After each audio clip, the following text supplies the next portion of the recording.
जनाब आप बेटा आ जाइए, यहाँ तशरीफ लाएं। ये भी एकेडमी के कारपर्दाजान में से हैं, इंटर्नशिप हैं वहाँ पे। अच्छा। तो बड़ी दिलचस्पी के साथ इन्होंने आज का जो इवेंट है इसको ऑर्गेनाइज करने में हमारा साथ दिया। सर जी बेटा। सर जैसे हम अंग्रेजी अदब में देखते हैं कि नई नई थ्योरीज मुतारिफ करवाई गई हैं, अदबी तनकीदी थ्योरीज, उर्दू अदब में अभी तक हम 20वीं सदी की थ्योरीज में क्यों हैं? जैसे माँ बाप जदीदियत, माँ बाप नवादियात, हम नई थ्योरीज की तरफ क्यों नहीं आते? जैसे थ्योरी ऑफ रिलेटिविटी है, क्वांटम थ्योरी है, अंग्रेजी अदब में तो इन थ्योरीज को अप्लाई किया जा रहा है, उर्दू अदब में क्यों नहीं? ये कार्य अभी तक पीछे, सॉरी नकाद जो है अभी तक पीछे क्यों है, आगे क्यों नहीं आ रहा? बेटे इसका जवाब तो ये कि क्योंकि तनकीद की किताबें पढ़ें तो आपको जवाब मिलेगा कि वो पीछे नहीं है।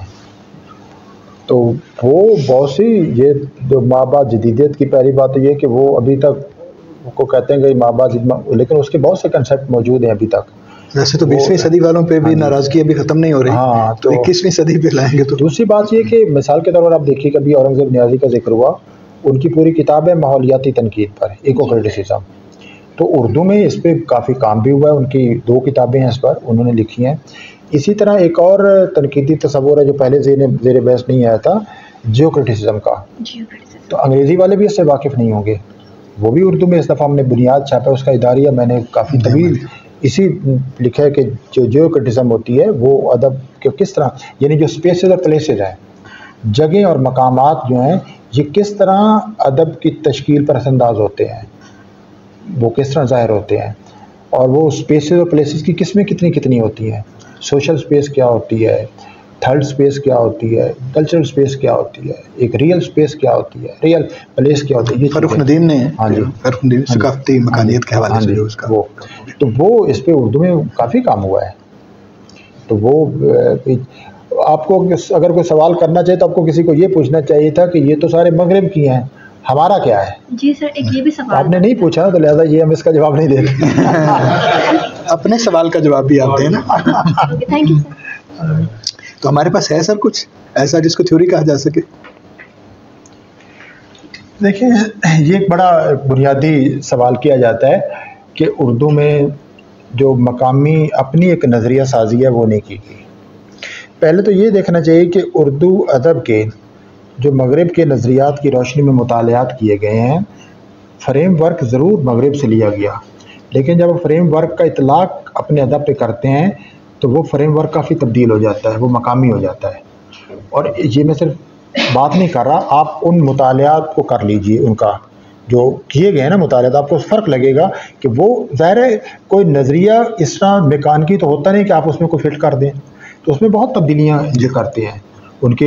हत्ता के मिसाल के तौर पर हाल ही के ज़माने में उन्होंने या शिबली ने जो तर्जमे मगरबी तनकीद के किए, उनमें उन्होंने वो इस्लाहात इस्तेमाल की जो मगरिब का मकसूद नहीं थी, लेकिन वो यहाँ के लिए कारगर थे।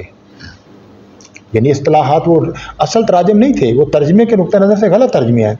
जिस तरह मिसाल के तौर सरशार ने डान खुईटे का तर्जमा खुदाई फौजदार के नाम से किया, उस सारे तर्जमे को उन्होंने इंडियनाइज कर दिया, नाम भी इंडियनाइज कर दिए, जगहों के नाम वो रख दिए, सब कुछ वो तब्दील कर दिए।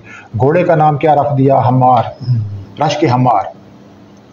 तो इसी तरह वो अब फसाना आज़ाद ने उसको बना दिया, फौजी बना दिया, उसके सांचो पांचों को।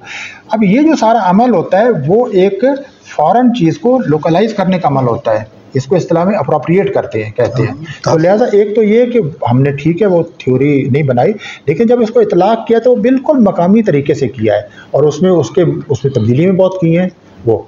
दूसरा ये कि थ्योरी पैदा हमारे यहाँ क्यों नहीं होती, ये बुनियादी और बड़ा जेन्युइन सवाल है।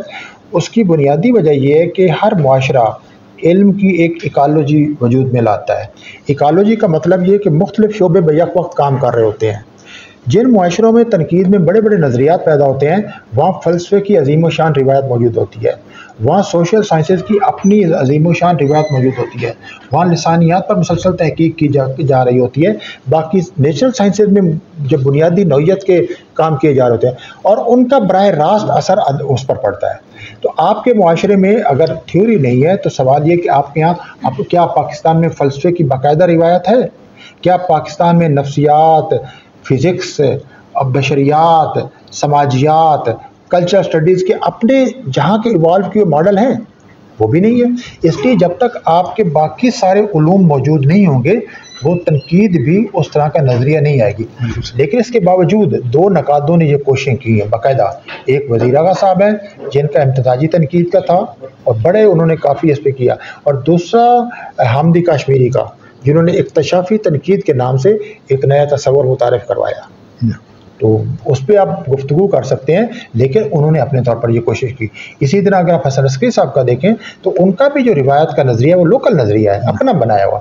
उन्होंने नज़रिया ठीक है रहने गिनूँ और दूसरे लोगों से असरात कबूल किए और भी मतलब, लेकिन उनका जिस तरह उन्होंने उसको पेश किया, थ्योराइज़ किया, वो बिल्कुल अपने अंदाज में किया है।